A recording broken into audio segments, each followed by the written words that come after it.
All right, it's the basketball show. We're live at Coleman Coliseum. Game just ended. 111-73. Alabama beats Mississippi State. She's Taylor Korn. I'm Jim Dunaway. Wow. Best effort of the year from Alabama. Best best effort in Coleman Coliseum this year. Second most threes in program history. I'm not surprised. I'm not surprised at all. That game felt like, I think it was the Vanderbilt game. Yep. And we sat down afterwards and started talking about it and said, I thought that Vanderbilt team was good because they had beaten competitive teams before they came in here, and Right. Alabama made them look like a wreck team. And I feel like that's what just happened again. Yeah, I know. I've seen some people saying, man, I thought you guys said this Mississippi State team was good. Oh, they are good. They're the 24th ranked team in the country. They'll be in the NCAA tournament. They'll be a 5 seed, a 6 seed, something like that. It just was Alabama's night.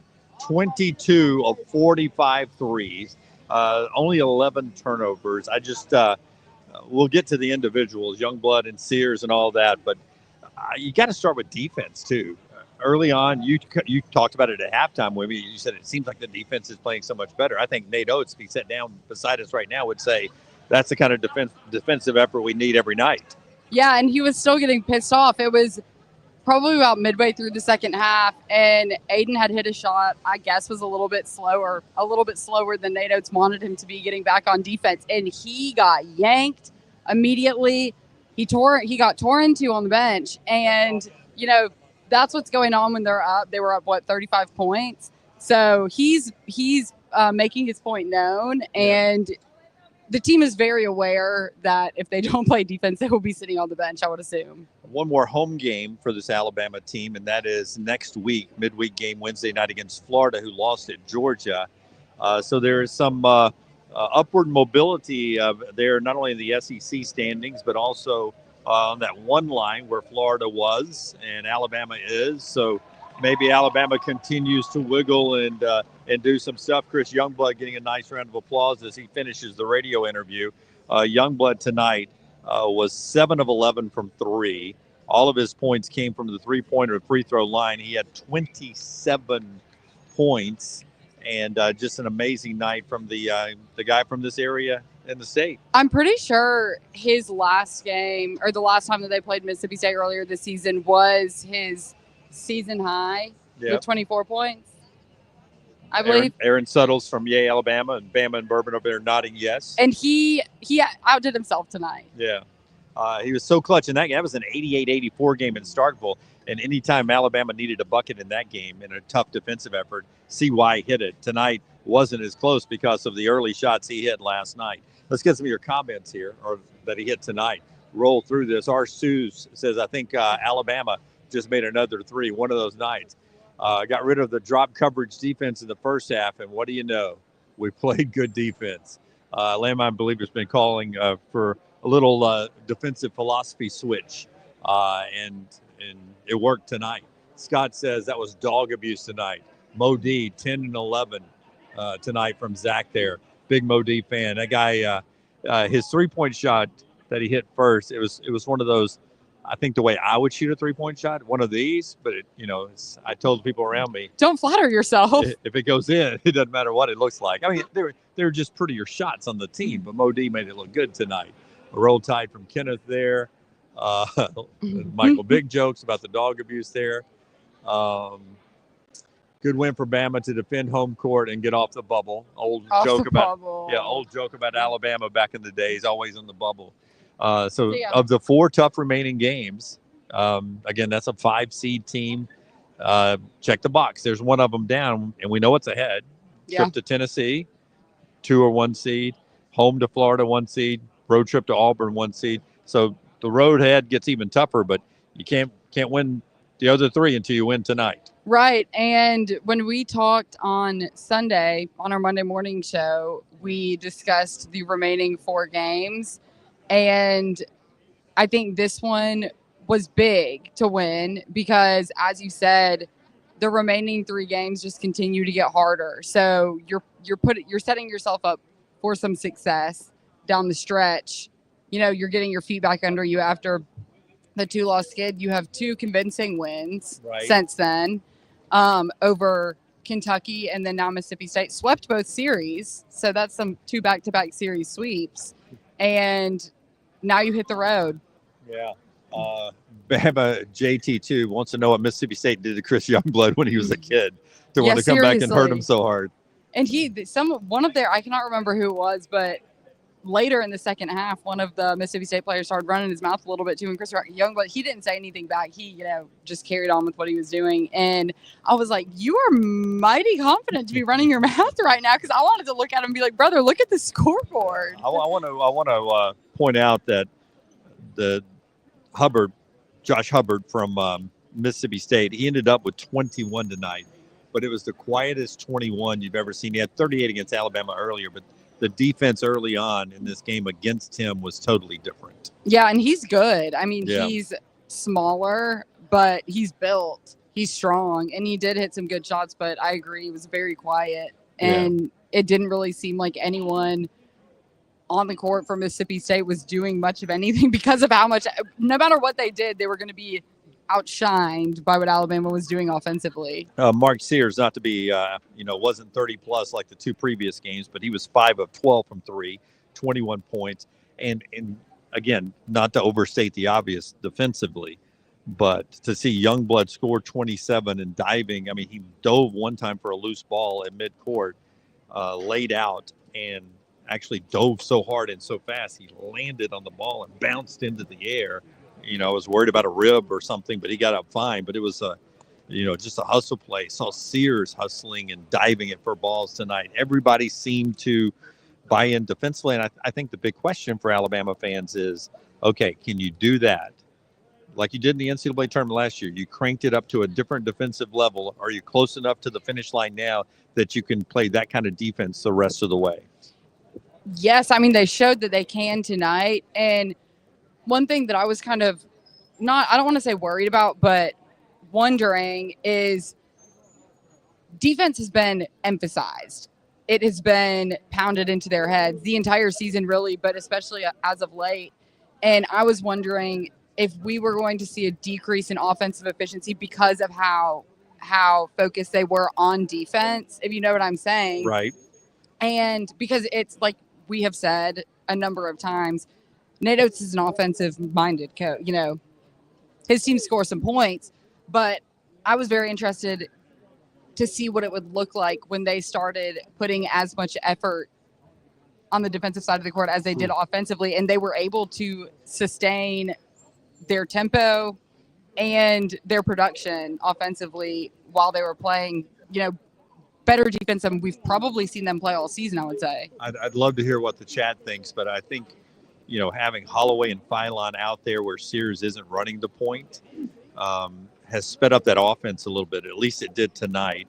Not that I don't love Mark when he's dribbling a lot and, working magic to get to the rim, but it felt like it was more crisp on the passing and the perimeter. They had that extra pass tonight to get to an open shot. Sometimes it was a wide open Mark Sears because the passing's so good. You sent out one piece of video that Holloway was running the point. Oh my gosh, yeah. And he was breaking ankles. I don't know exactly what happened because it's kind of hard for me to pay attention. I was telling Dunaway this earlier, but it's kind of hard for me to actually focus on what's going on because I'm focused on keeping what's happening in the camera shot. But it was crowded in that corner too. So for him to make a accurate pass, an on-target pass to Mark Sears, wide open, hit a shot, impressive. And he's very good at distributing the ball. His shooting has been a lot better this season, but he's always, in my opinion, been good at distributing the basketball. And now that his shots are falling and have been for the majority of the season, I mean, it's one of those things where, yeah, they held Mark to 21 points, which is not a bad night. But then you have, I mean, how many other guys that will hit shots? Oh yeah, well, Youngblood tonight. Stevenson hit a few threes tonight, and Diabate, he had 1 3 or maybe more than that. It was a good shooting night for this Alabama team. When you shoot like this and you play defense like this, the old saying is, I don't know if anybody in the country would have beaten you tonight. Obviously, there are 3 teams ahead that, maybe even if you shoot like this and play defense like this, maybe they'll beat you. They're that good. but you'd love to take that game, that effort into the next 3 battles and just see where the chips fall in that contest. A few more comments before we get out of here and start talking a little bit about Tennessee. That was a very quiet 21, Michael says, from Hubbard. I think a lot of it came in garbage time when they were down 20, 25, 30 points like it was Yeah, you most just of the start half. throwing up shots. Scouting report comments resonated with the team tonight. Nate's been talking about having to dive into that scouting report, and it seems like everybody knew exactly what State was going to be doing tonight, and it helped out a lot. Let's see some more of the comments here. Again, tell them about Roback, by the way, roback.com and the promo code, while I find us a couple more comments here. I've actually seen a number of people both in person at games and on TV broadcasts wearing the college collection, or I think it's called the game day collection. I have an Auburn pullover. I don't know if you sport any Alabama Roback stuff, but they have a great college collection, and they have great women's attire. My mom loves it. I love it. Mother's Day, I believe, is coming up. Oh, yeah. And use promo code TNR20 and you can get 20% off. It's great quality. That's the thing. It is worth every penny. Yep. I'm going to tell you, hey, Grant, live, I'm just going to ask you live. Bama JT2 says Alabama's 22 3-pointers tonight versus Mississippi State, the most ever by a team in a win over a AP top 25 opponent. Okay, Grant's going to check that. Second most in program history, 23 versus LSU. But we'll check and see if it is the most. That sounds like something maybe we got on the TV broadcast or something tonight. Yeah, I was about to say, that's an impressive stat to rattle off right there. Grant will check that out. The great Alabama Sports Information Department here working hard. And we sit here on row 2. Row 1 is where a lot of the sports information people sit, but then all the stat guys and the metrics guys. They work hard. Oh, my God. Hardest working guys. It's like a math class for 40 minutes watching those guys working. That is a correct statement. So Bama AJT2, Alabama's 22 3-pointers tonight versus Mississippi State, the most ever by a team in a win over an AP top 25 opponent. Okay. Not too shabby. Yeah. Always like history, right? Bama's home stretch is an Elite 8 type team. Final 4 capable teams. That's exactly right. I mean, it's we've talked about that all week long. The stretch that is coming up is really good. David, Youngblood's a difference maker. Really is. Quick shot. I mean, his shot, when he catches and release, I mean, I don't know if you can put a clock on it. It's so quick, and that helps so much as well. Something that I noticed tonight is that he seems to be one of the vocal leaders on the court. He was kind of rallying the troops if things were, if there was a little pushing and shoving going on. He seemed to be the one huddling his teammates up and saying, all right, look, we're winning this game by 40 points.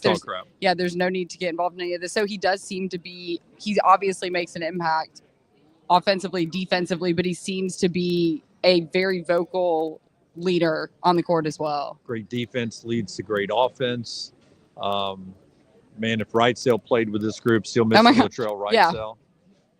One of those nights, any of those nights. We'll see what they do down the stretch here. We appreciate all your comments. You guys are fantastic to join us afterwards. And keep in mind, this was Chris Jans is a defensive genius. And for Alabama to do a 111 tonight against one of his defenses says a lot. And that's a good Mississippi State team. Some of you will say I overhype them. I do not. I really think this State team is really good. We'll see what they do after this loss here. For Alabama, it's off to Tennessee. Well, you know what you're going to get in Knoxville. Better defense than you got tonight. You're going to get a wrestling match. That's the way the Vols like to play up there. Yeah, that game when they came to Neville Arena earlier this season was just an 53, 51? Yes, I think it was. It was somewhere in the low 50s, and it was just an ugly. It's one of those games you're like, this is not pretty basketball. Yeah. All I'm asking for is a win. How you get it. Yeah. One of my good friends is a Tennessee basketball fan, and he's like, I love the winning, but it's a miserable product to watch night in and night out. It is like this style of basketball is so fun. It's so fast paced. A lot of points are being scored. It's fun for the viewer, the audience, the fan, whoever is spectating the game. But that watching Tennessee games is just brutal. Well, we'll be in Auburn tomorrow, Neville Arena, for another top 25 showdown. This is Ole Miss on the road at Auburn. So we'll have our post game on these video platforms tomorrow night from Neville Arena. But that's it tonight from Coleman. Alabama wins. Let me make sure I get this right. 111-73. Alabama a winner over Mississippi State. So Taylor Corn, Jim Dunaway, this is the basketball show. We'll see you tomorrow, 9 a.m. Central on the next round, and then tomorrow night from Neville Arena down at Auburn. Good night, everybody.